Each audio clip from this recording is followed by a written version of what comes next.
शुभ सकाळ सगळ्यांना.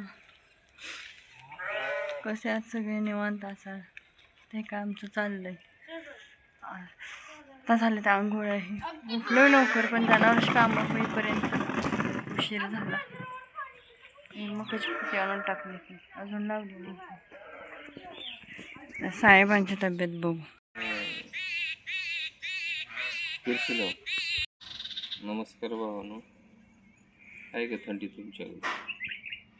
थंडी म्हणजे जबरदस्त थंडी आहे. गुलाबी थंडीच्या सगळ्यांना शुभेच्छा.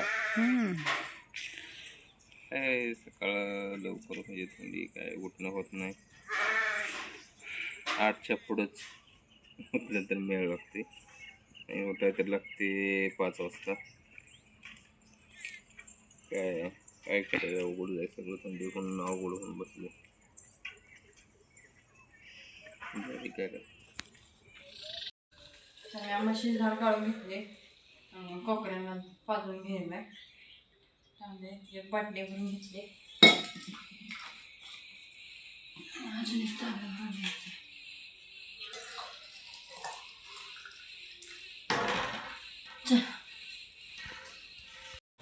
पेरा मला बाहेर नसतं वाईट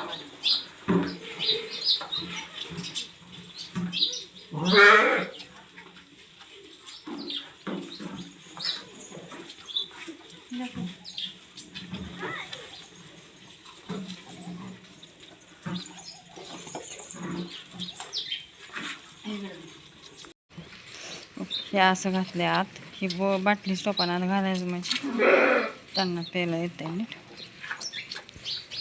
आणि आमच्या गाईची घर अशी बारकी असल्यामुळं बाटली अशी सहज बसते. त्यातून ती कुकरी आत पेते. ती बाटली उभा केली की आपोआप येते. हे दुसरं आलं बघा बघा. ह्याचं झालं की त्याला बरोबर पाजायचं. ह्याच्या नाकाला काहीतरी लागलं बघ. तो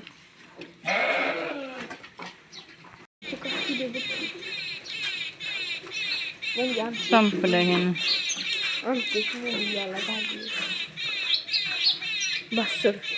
चला ह्याला दुसऱ्याला बाटली भरून आण. यावरून घेतली. आता मी चालले राहणार. कशाला चालले तर त्या दिवशी थोडं काटे राहिलं तो गोळा करायचं. ते गोळा करून घ्यावं म्हणजे आणि आज येणार आहे ट्रॅक्टर लोटायला. आज सगळंच घ्यावं म्हणतात. छटायचं झालं सगळीकडलं. वरचं काटेही राहिलं ते वरच्या बाजूला. पण अगोदरच घेतलं तर लोटर घ्यावं म्हणून इथलं काटं गोळा करून घ्यायचं इथं. बघू आता किती होतं तर कसं होतं आहे काय माहिती नाही. कारण घरीच एकदम झालं असतं कामाला. कधी तर येऊन किती करायचं असं होतं आहे ना. चला मग आटा पडल्या ते इकडलं वाढलं ते निम्यापासून इकडं झाले.